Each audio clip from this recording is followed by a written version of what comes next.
From the center of the galaxy, this is ForceCenter, show about Star Wars, pop culture, and the ultimate adventure, life itself. I'm Ken Napzok. And I'm Jen Landa. And Joseph Scrimshaw is out in the final stretch of making his feature film debut, Dead Media. He was even working through his birthday, but a belated happy birthday to our very own Joseph Scrimshaw, celebrating this weekend. Jen, he poured a drink and got to editing. That is dedication. Ooh, what a way to spend the birthday. Not many people can say that that's how they spent their birthday. So that's pretty cool. It is. Working on your feature film. Mm-hmm. Yeah, exactly. Yeah. I worked on like 6 tacos and an ice cream on my last birthday.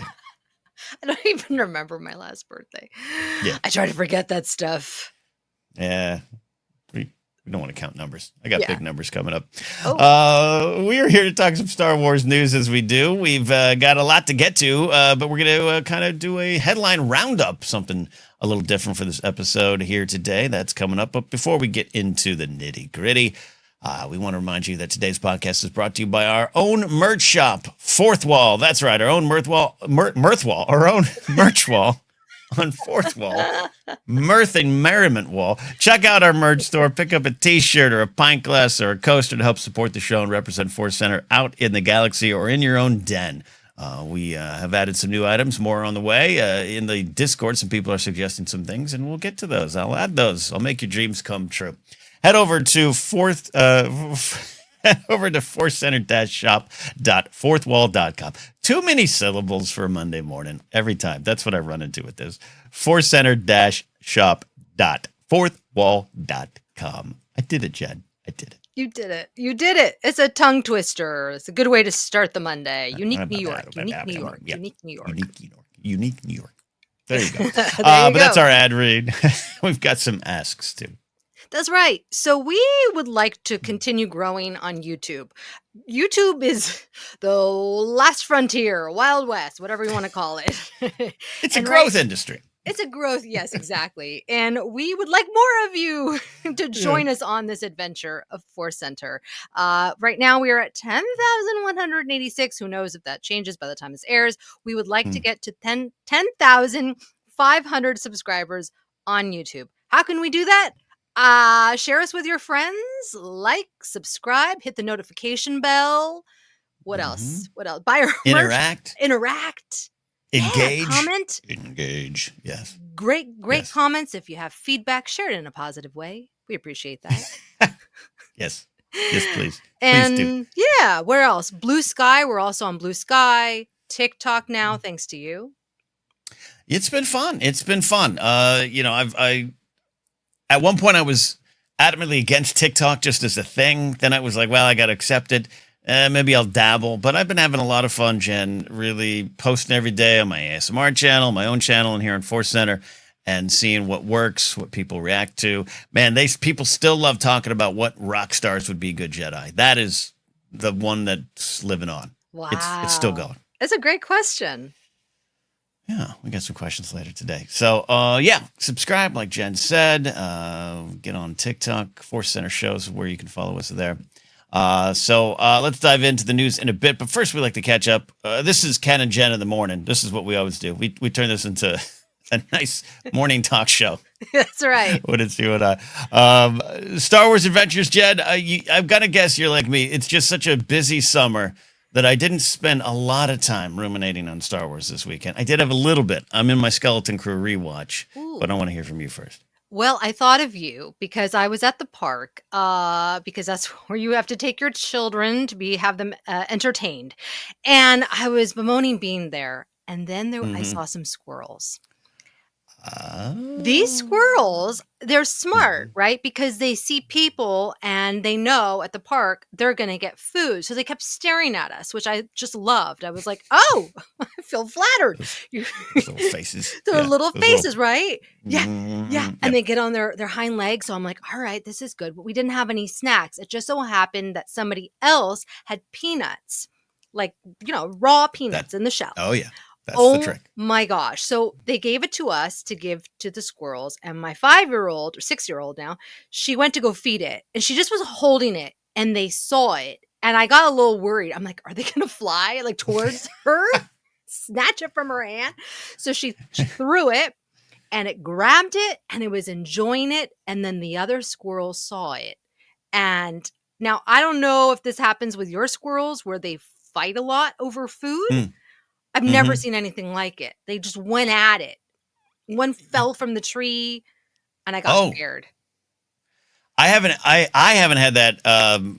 When Grace was here, one fell from a tree and hit her in the head. It just was like an Acme, an Acme prop in an old Bugs Bunny cartoon. Yeah. No, they my four squirrels, they work in pairs mostly. Well, there's one that's kind of a lone wolf, squirrely, the mama of the bunch, I think, the lone female that I cannot tell if she's just plump on peanuts or we're expecting. I don't know. We'll see. Time will tell.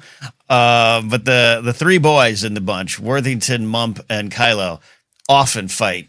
And even just today, I captured video footage of there's like little palm trees I have in my backyard, and they love what's in like the palms. I don't know, like they look like birds, and they're like digging into there. And one like went up and was like, "Get the hell out," and the other one had to jump.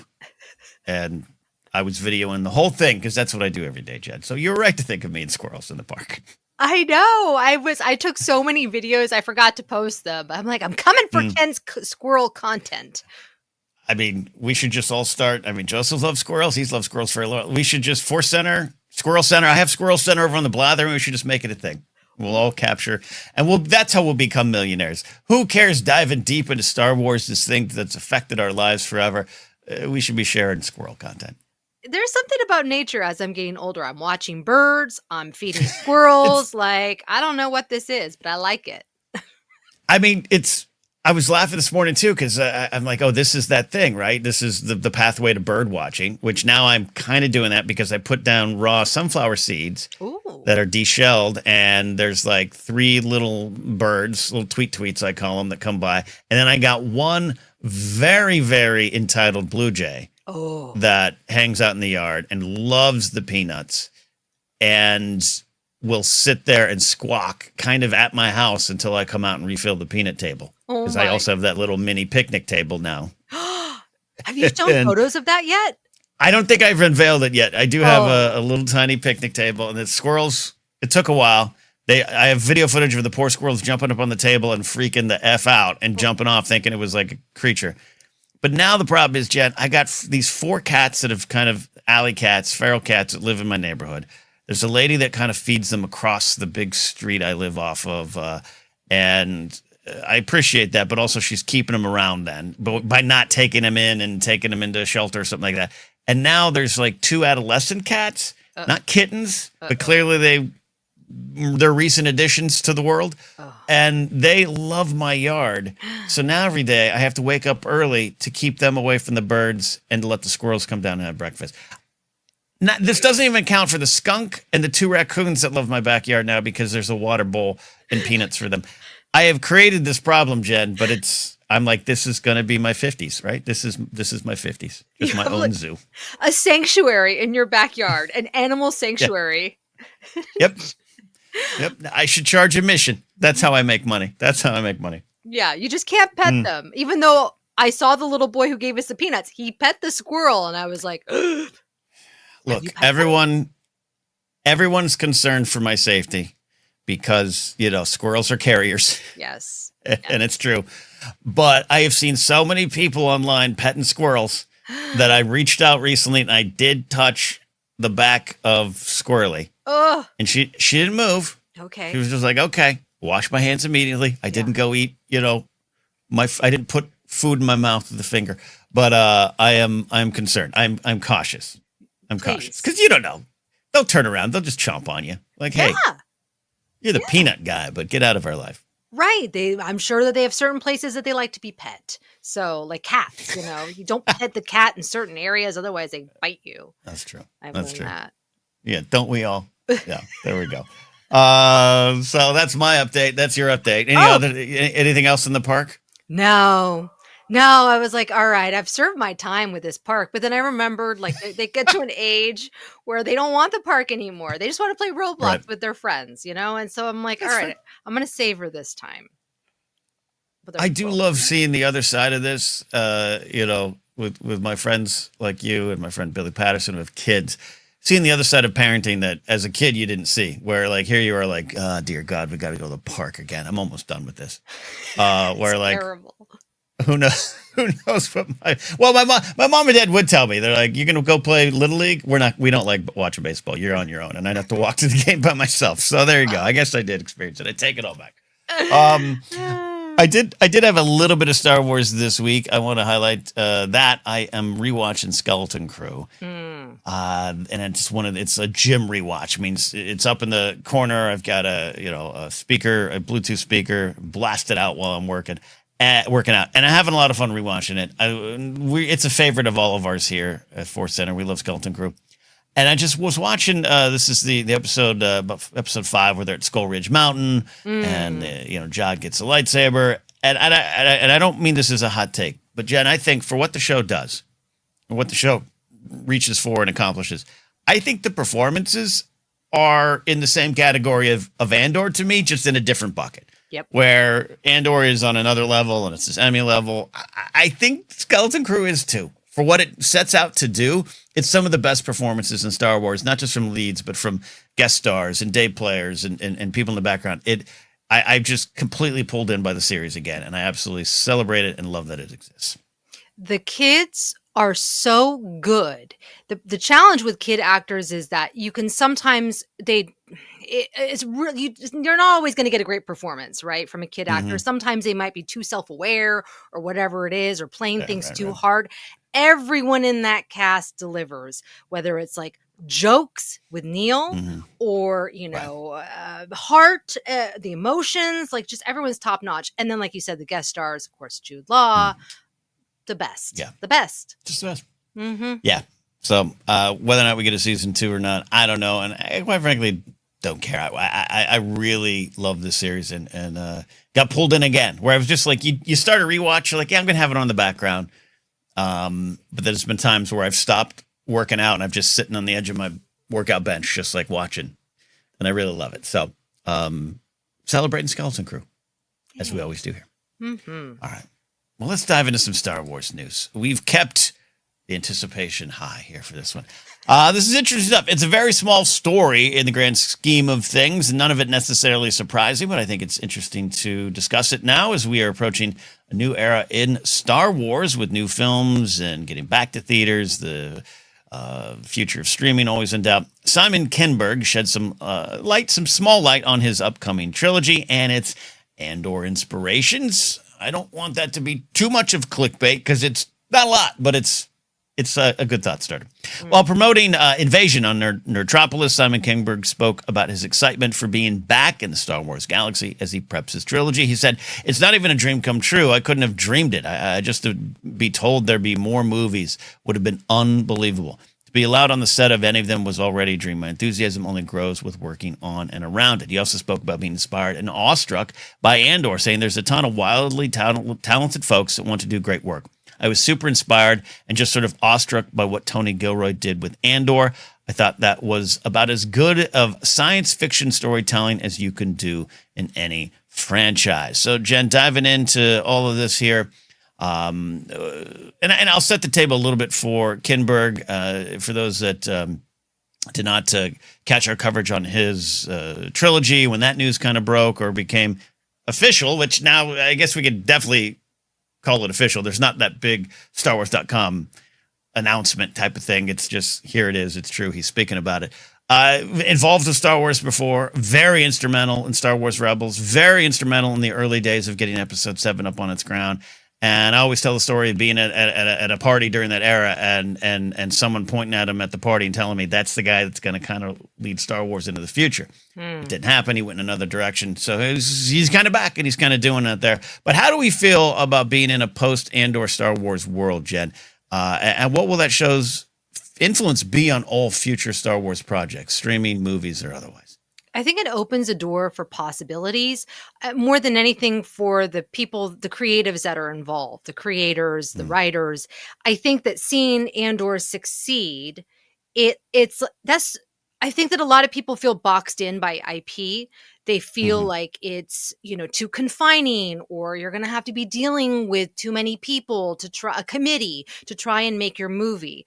But seeing the success of Andor and how much Tony Gilroy just did his own thing and did it his way. And he's not a major Star Wars fan, right? It's like Mm-hmm. he just told the story that he wanted to do and he did it really, really well. And I think creatives are like, oh, okay, I think I can do that.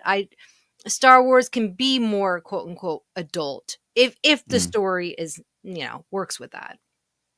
Yeah, it's it's totally different than the rest of the slate of shows. That's undeniable.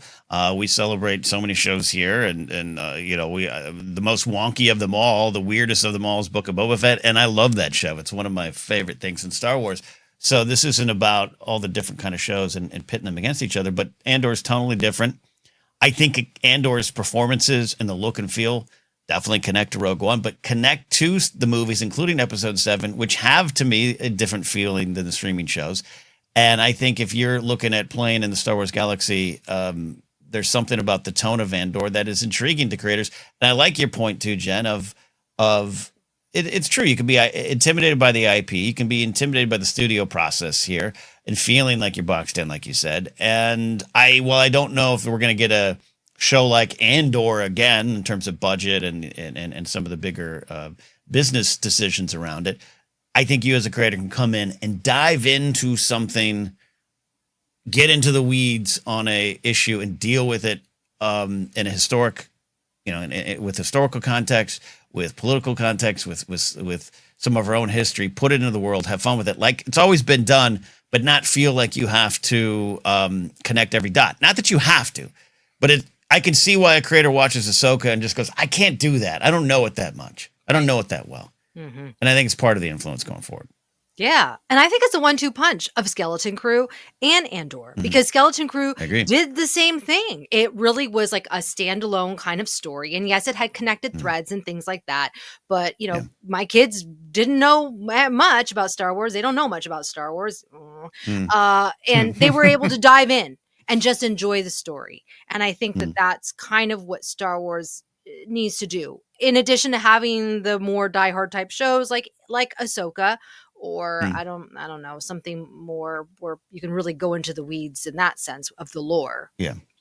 And that's always going to exist. And I think sometimes I'm in both worlds where I have just out in the past been outright offended by even people I know going, oh, I love Andor. It doesn't feel like Star Wars. And I'm like, then why watch Star Wars? Like, don't you want why order lasagna and they get upset when a salad shows up? Like this is, or that's not what's happening. Just get frustrated. I'm flustered now because it frustrates me. I've had people in my own life. But at the same time, I get it. Mm-hmm. At the same time, I get it because every second of Andor is an absolute treat for me.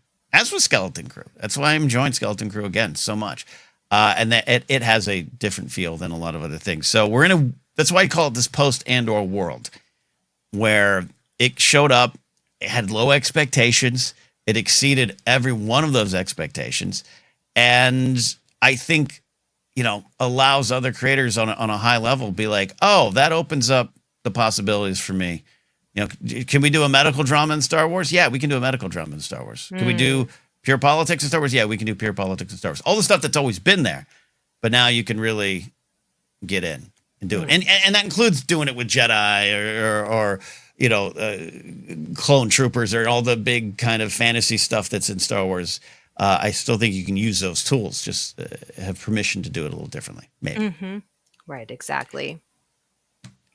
But hearing Kinberg's out and out, as he says, inspiration, and again, this is a tiny comment that we're having fun, maybe putting a lot of meaning on. But when you're hearing someone in his position who has a lot to say about the future of Star Wars now, whether this the Rey film, the New Order Jedi Order film gets absorbed, I should say, into Kinberg's trilogy, that rumor's out there, that realistic possibility remains.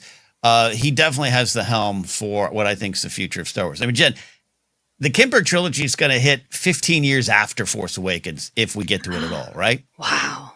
Isn't Wow. that insane? Oh my Isn't that gosh. absolutely insane? That's weird. We're in the 10th year of Force Awakens. By the time this gets up and running, we're looking at a 2029, 2030, 2031 kind of era release to me, just as a soft prediction from me. That's Oh, 15 years after Force Awakens. We are with a new generation of Star Wars fans, and Kinberg's gonna have a lot to say of it.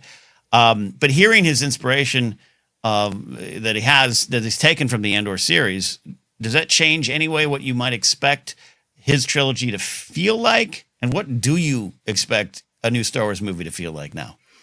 it's really tricky. And I am curious to see how Starfighter does. Not Mando and Grogu we know is going to do well. We know the Yeah. style and the vibe that it's going to give us. But Starfighter is going to be interesting. Because if it is more popcorn, like, I don't know, the Star Wars, I don't want to say Star Wars 101, but like, join us. Anybody can join in, right? Right. Then could that influence where Kinberg is going with his trilogy?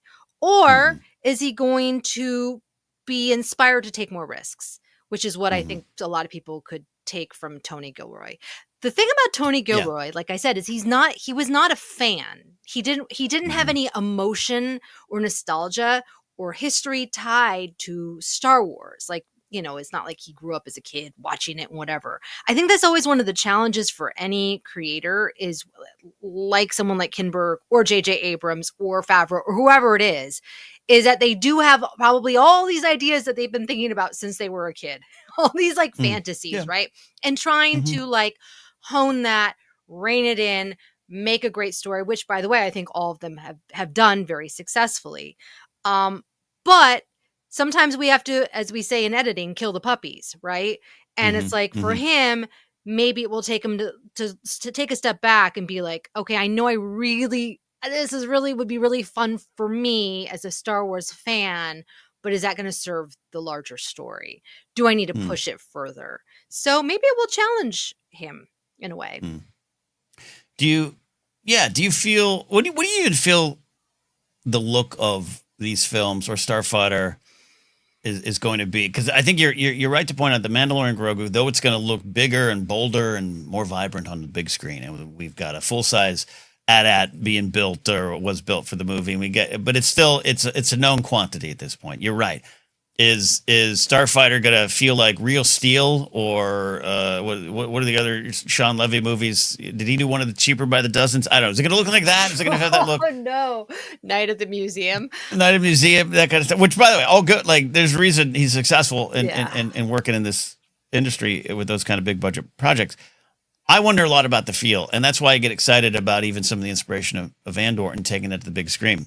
I still think my favorite looking films in Star Wars are more Rogue One and Solo than 7, 8, 9. Though they're beautiful in their own ways.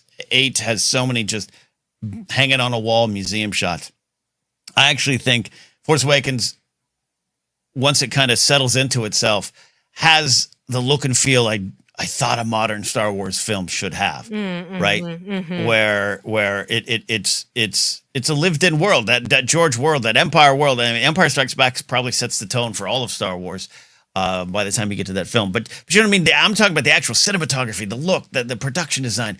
Andor with bricks and screws and all is just beautiful. And I want these films to any new Star Wars film, Starfighter and beyond, because again, Mandalorian Grogu, its own thing right at this point, I think.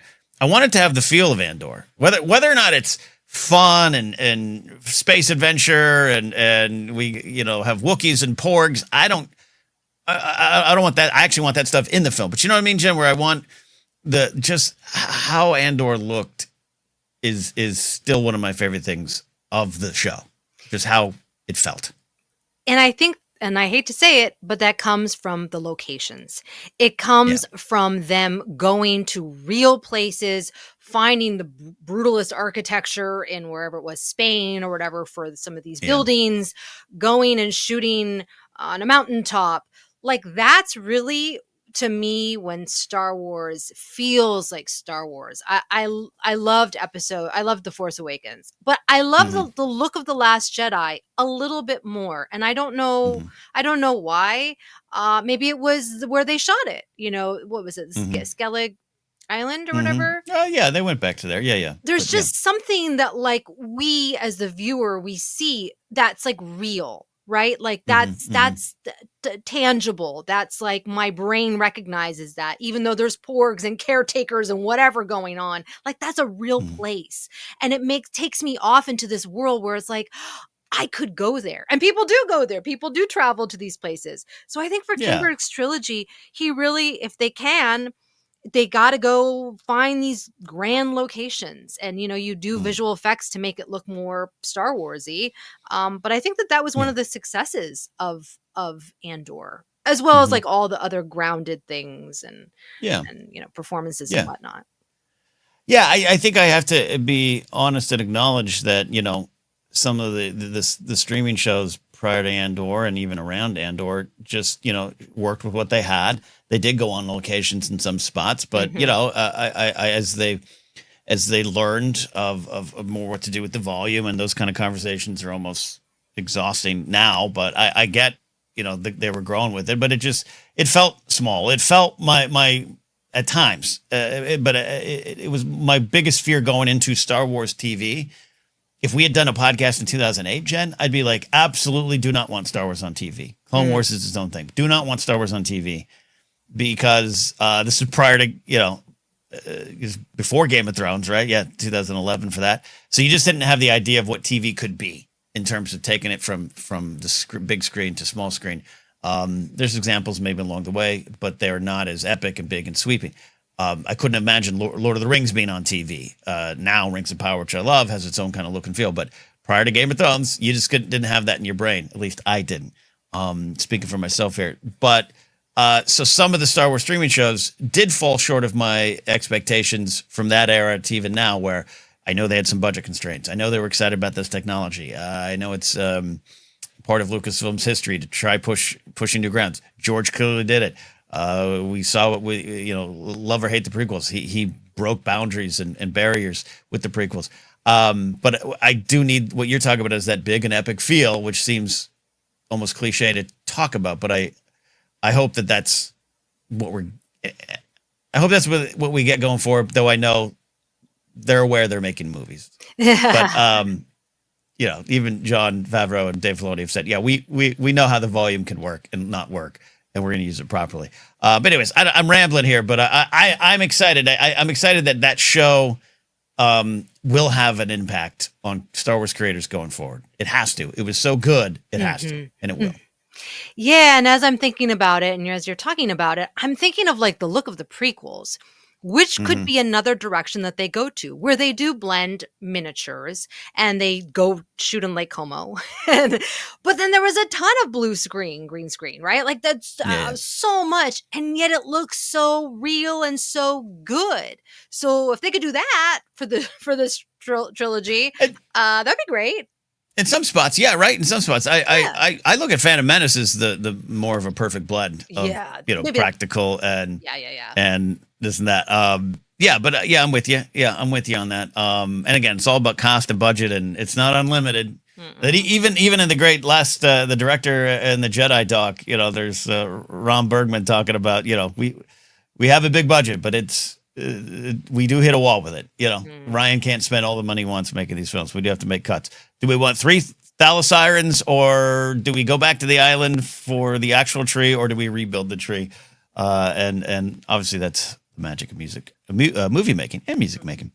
So Jen, final thought here on Kinberg. We've talked about this before, but I don't recall if you were on that episode. But Kinberg's resume post his work on Rebels and his involvement in Episode 7 is spotty if you're a certain movie file. But he again had this important role in starting the Disney era, and then included some great work on Star Wars Rebels, a love show, a favorite for many people. Hearing his enthusiasm for being in the franchise, hearing his enthusiasm for this is something I couldn't even dream about this because I didn't think it was possible. This didn't exist. Star Wars was done, but it's here, and I got to touch it before, but now I get to fully be in the world. Does that have any bearing on your thoughts on him being back in the franchise? I think He sounded really enthusiastic in this interview. Very, very excited. And I think that that always translates really well on screen. Will it resonate with everyone? Will it make millions and millions of dollars at the box office? I don't know. But for me, the worst type of movie or TV show is where the creators give us what they think we want. Don't give me what you think I want. I want for you to tell the story the way that you want to tell it. And it's not always going to resonate, right? It's not always going to be a home run and it may be too far off, but I'm always going to be like, wow, they did it. That's their point of view. That's the story that they wanted to tell. Okay. I admire that much more. I don't like it when people try to like come up with a formula of what they think is going to be successful. That to me is a kiss of death, whether you're making videos on YouTube or TikTok or making gigantic budget films. Yeah, you're opening up wounds there for me. Sorry. Sometimes the template stuff is what's successful, right? And it drives me insane. You know, that's why I have a lot of people I know who do them, and I respect and love all of them. But like reaction videos, trailer reactions, and stuff are just it's such it's so empty calorie based for me. But it's what works, right? Even on TikTok, you know, I signing in and TikTok's like, want to go viral? Use this song. It's like this song has nothing to do with me. I know what you're doing. I'm not going to do it. As a comic, the times I've struggled as a comic, it's because I've taken the stage trying to be a comedian. I feel the audience wants to see versus me being me. That's true for any artist. You know, I'm obsessed with the growth of David Bowie in the early 70s. Of him struggling in the early 70s to figure out how do I put me on stage, emerging from the late 60s scenes where he was Davy Jones and he was a little different and all this stuff. Like, and I'm fascinated by that. So yeah, you're speaking the truth here where I like that. I like when creators are big Star Wars fans. I don't think it's hurt Star Wars. I know some people disagree. You shouldn't have fans do it. I don't necessarily buy that. We're all fans at this point. Unless George does it, it's fan fiction for all of us, whether you're JJ or a kid in your room making a film on your own.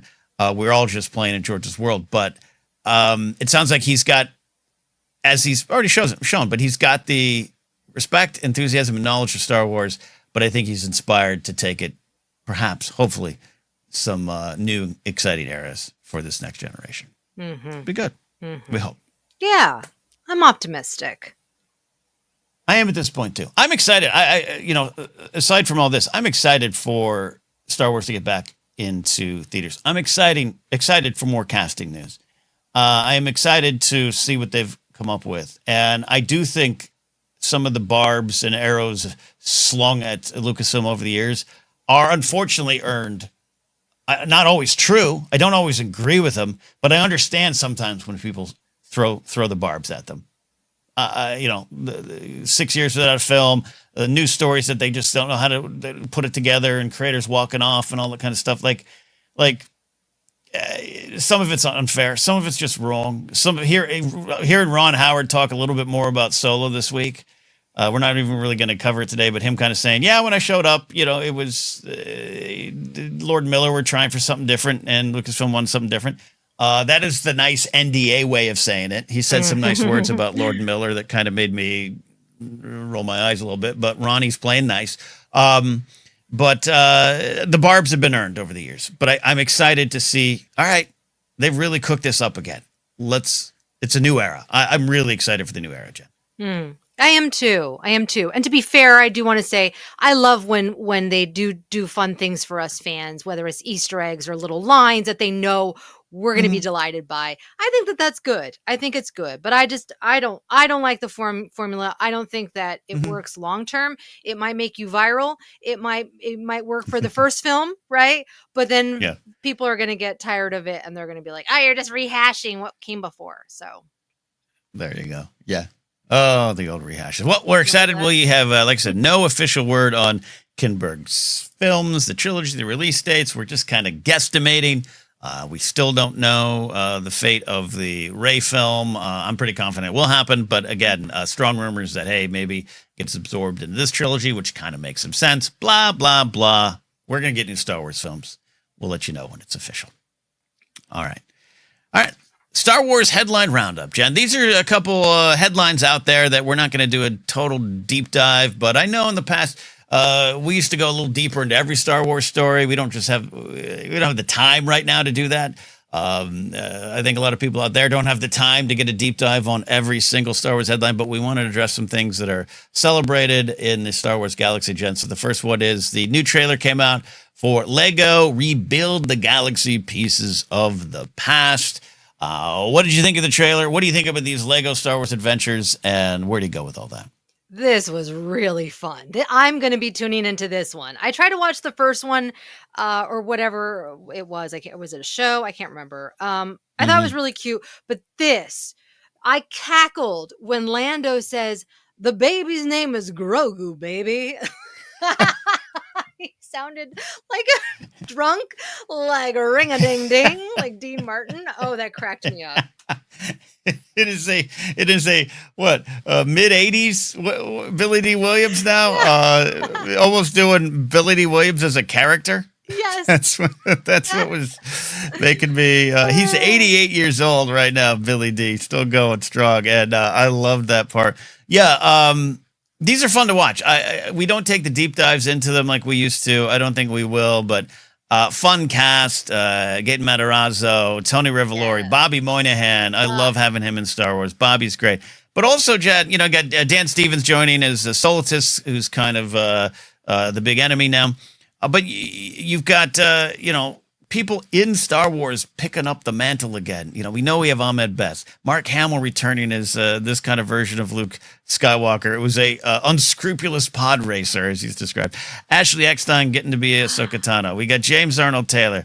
Naomi Aki as Jedi Janna. All these I love seeing this. And also, we got Cameron Moynihan as Cal Kestis coming in, making a lot of people happy. Alan Tudyk as K2SO. We know we got Whitwer and Matthew Wood in there, Phil Lamar, Star Wars staple. So many wonderful names. Nika Futterman is Asajj Ventress. I'm just reading the list and it goes on and on and on. But I think that's the big thing I enjoy about these things. It's a lunchtime watch for me. I don't need to take it as serious as maybe I used to. And while we're ForceCenter, we dive in deep. It's just this fun adventure. With Darth Jar Jar and Dark Ray and all those things. It's very meta and it's very fun. And the cast, having these people back is fun. Oh my gosh. I'm going to put this on Saturday morning with my kids. I'll do some crafting projects and they'll watch it. Great advertisement for the Lego products. I was like, that looks really There's cool. There's some synergy. There's some corporate synergy. Yeah. But can we talk about the moment at the end? Oh, yes, we can. I was like, excuse me?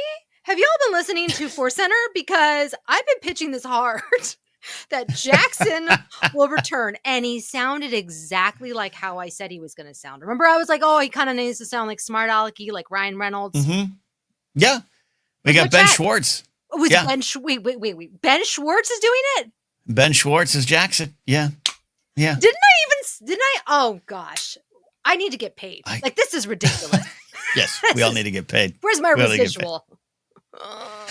This is great. And I was watching our buddies Alex and Molly, the caretakers of Myrtle the Turtle right now, who their reaction I thought was great too, especially Alex being like, there's that line of Jackson saying, I'm a bit of a deep cut. And it's like, he's not a deep cut for us, but I think Jackson the Rabbit is going to be a deep cut for a lot of General Republic, and this is a great way to bring him back. And I know Kevin Scott's been trying for years, and in fact has written stories based around him. But this is the way to do it, Jen. This is it. I'm telling you, the Jackson Renaissance is coming. This is the first step. Get people used to him. Then they'll be like, I like that Jackson the Rabbit, right? And then he'll get into live action, and my dreams will come true. I won't get paid, but I'll know in my heart that I made it happen. You're part of it. You're part of the miracle of Jackson's Renaissance. There we go. So check it out. Lego Rebuild the Galaxy, Pieces of the Past. Watch the trailer. Watch the thing. And maybe we will do a live reaction to Jackson with you, Jen. Maybe we'll do it. Sad news to pass along, but what a life lived. Terrence Stamp passed away at the age of 87. Terrence Stamp, just amazing resume of films. We could go into all of them. So cinephiles out there, don't take it as disrespect that we're not going to talk about Zod or anything else. Believe me, I would love to talk only about Young Guns and his performance as John Tunstall. Billy cleaned the dirty crockery. What are our memories of Terrence Stamp and his role of Chancellor Valorum and Terrence Stamp being in Star Wars, Jen? I love that. Apparently, George Lucas told him he should think of Chancellor Valorum like Bill Clinton, beleaguered in the Senate. Beleaguered.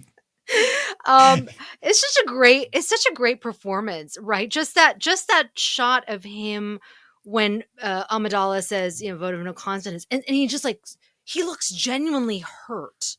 Oh, yeah. Yeah, like wounded. It's just fantastic. I love it.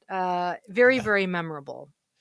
Very memorable. And look, I know there's stuff out there of Terrence going I didn't get the script or didn't get all the script, and most of the performers weren't there. There's, I don't know if he even saw any other actors on set. There was a lot of that, and a lot of over the years that kind of stuff is used against the prequel trilogy, and I understand it. It's like hearing Ian McKellen, Sir Ian McKellen, apologies. Talking about working on the Hobbit films versus Lord of the Rings films, and that famous viral clip of him kind of breaking down, getting frustrated with the processes in the Hobbit versus Lord of the Rings.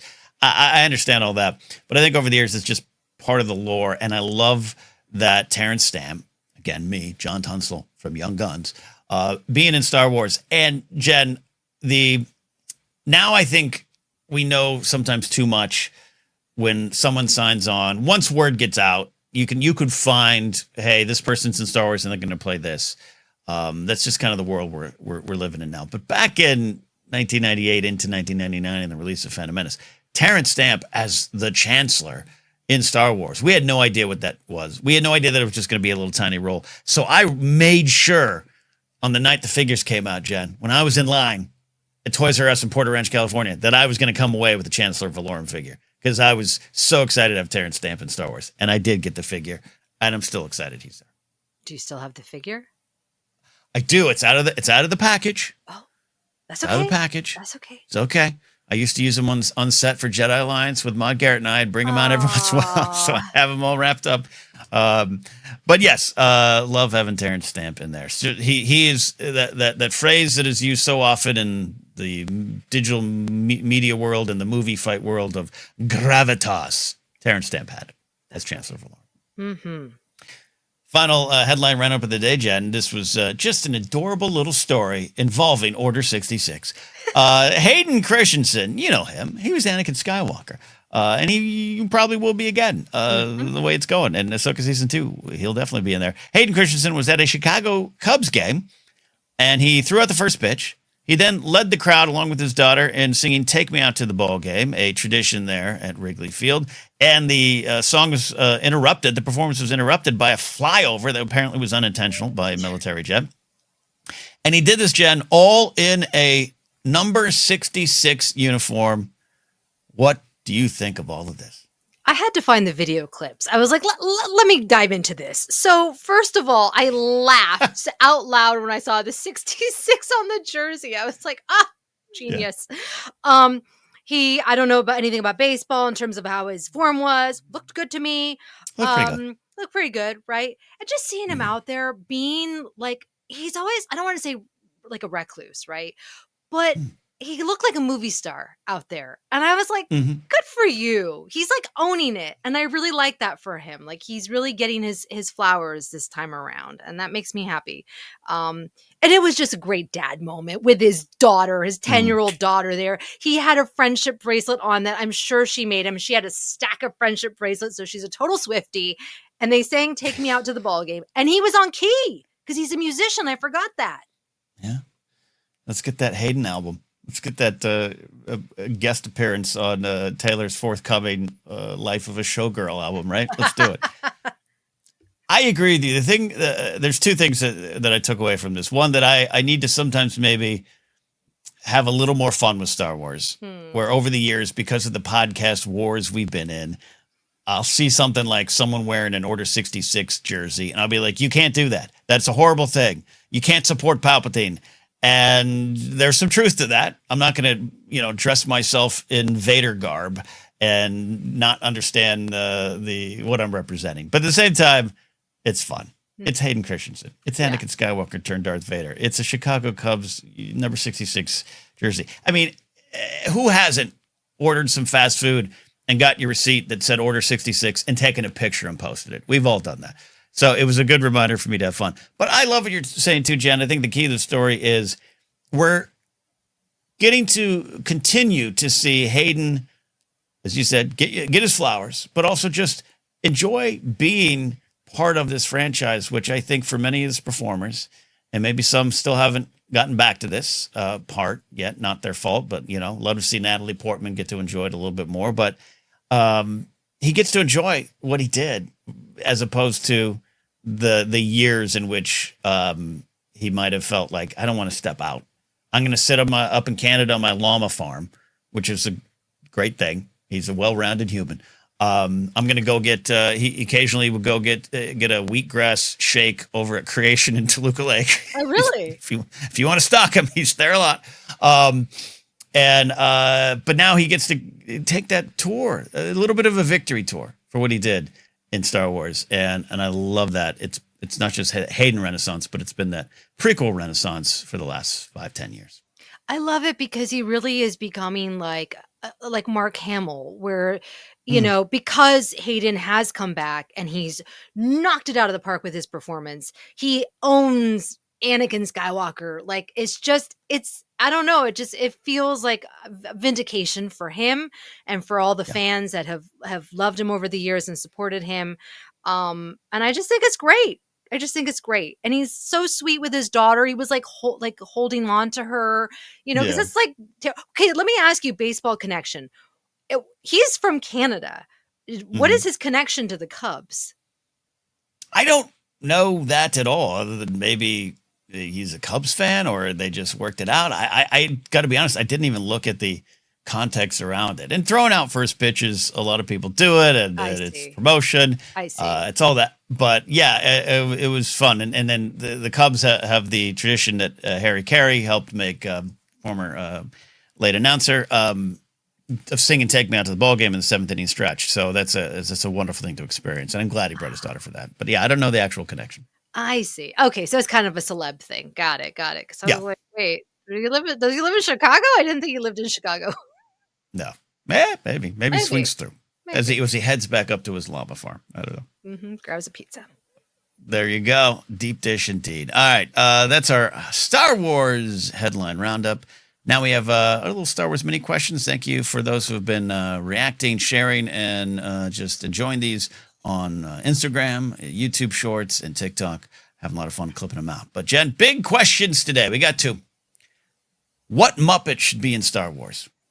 I thought long and hard about this because, as we know, Star Wars did a crossover on The Muppet Show, 1980, Mark Hamill, Pigs in Space.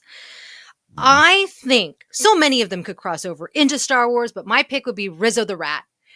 And the reason why is I could see him on Tatooine with Pelly, hashing it out, right? They would have funny banter, maybe a little interaction with Grogu. And he's really got Salacious B. Crumb energy that I think could fit nicely on Tatooine and in Star Wars. Do you see Salacious B. Crumb and Rizzo having a rivalry? Oh, I would love that. Babu Frick, get all the little small creatures together and have a little meeting. Perfect. Love that. For me, you're going small. I'm going large, and I'm going with a Muppet that scared me as a kid, much like the Rancor scared me, or Large Marge scared me as a kid, because I was a little scaredy cat, and that's Sweetums, the big 9-foot ogre.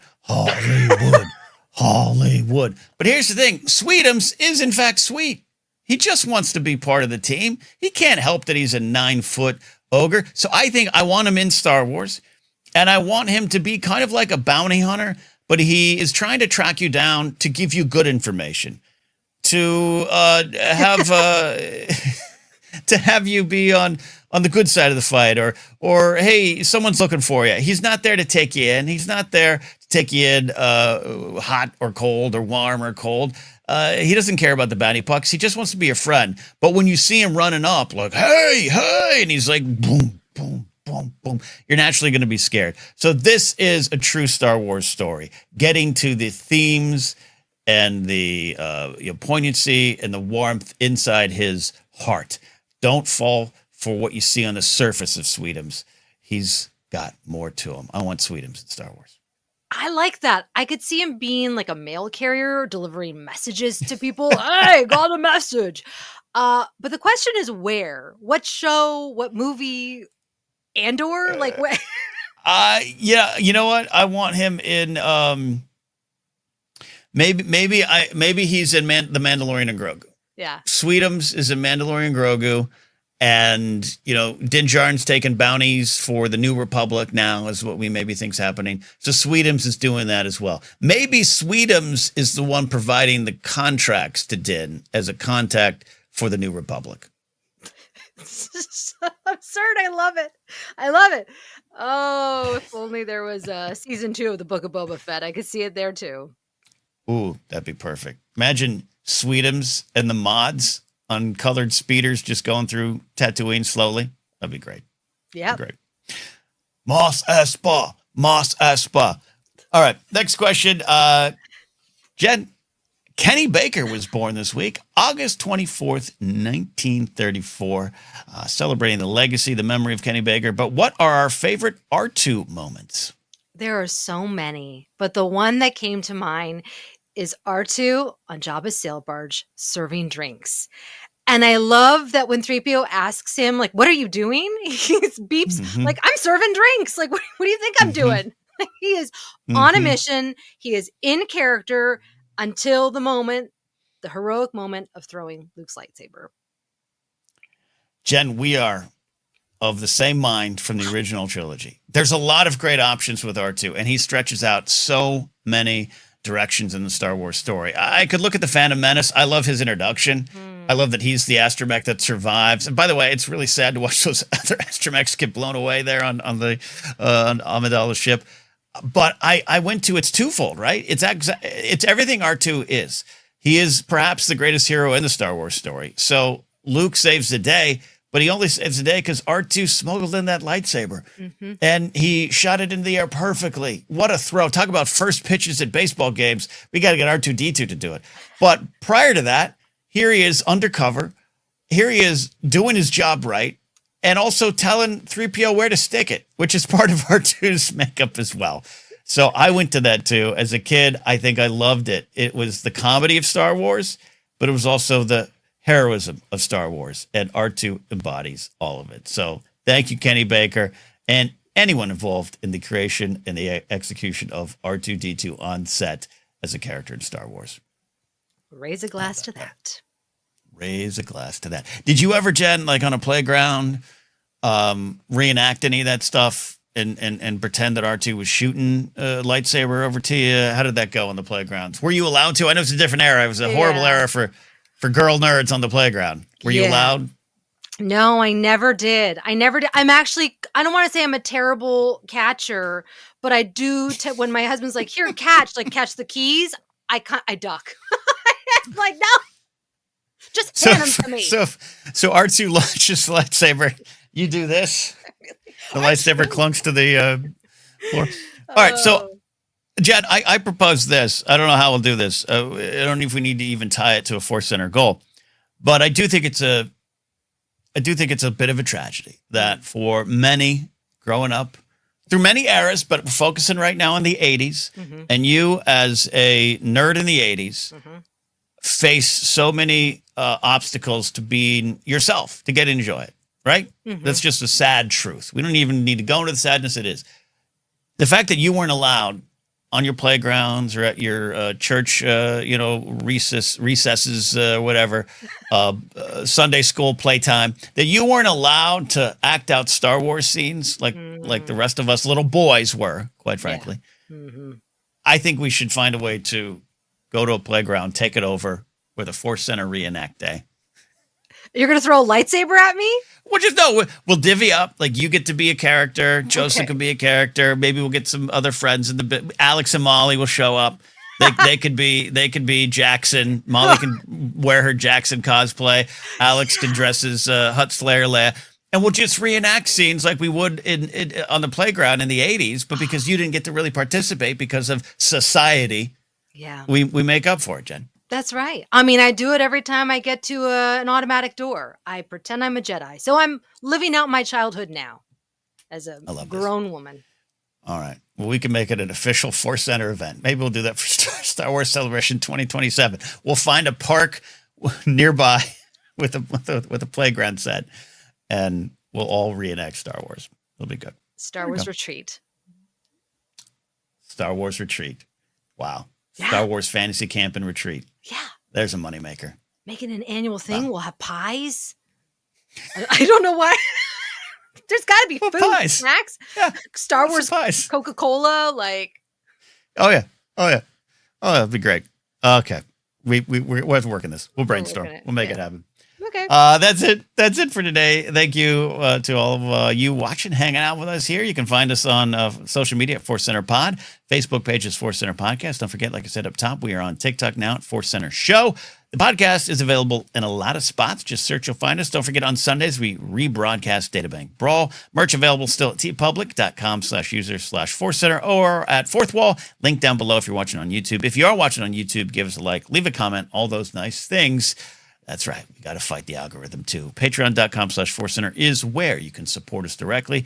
You can find me at all the same spots, including TikTok, as Ken Knapsack there. Jen, where can they find and follow you? I just want to say that Lucasfilm has a company picnic that they do every year. And I think that like the Star Wars YouTubers should get together and we should have our own event where we play games and whatnot. You can find me on most of the social media sites at Jennifer Landa or TikTok at Jennifer Landa 1138. Don't forget to go to Joseph's website, josephscrimshaw.com, to get information, all the stuff he does, his newsletter, and his newsletter, Finish Your Monsters, and he's finishing his biggest monster yet, Dead Media. He'll be back next week, but follow his adventures there. All right, that's it. We'll see you next time here on Force Center.